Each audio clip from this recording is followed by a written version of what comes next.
Assalamu alaikum. Today I want to speak briefly about the power of faith.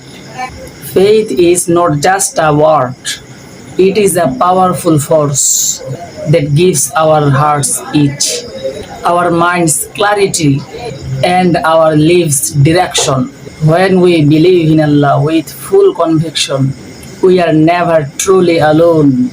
Faith gives us courage in times of fear, hope in times of despair, and patience during hardship.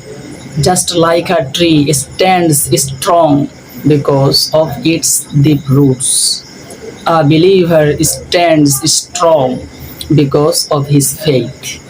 No matter how strong the storm is, the one with true faith remains firm, knowing that Allah is always with him. So never underestimate the power of faith.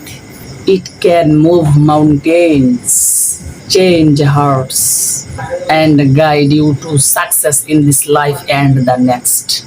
May Allah strengthen our faith and keep us firm on His path. Amin. Assalamu alaikum warahmatullahi.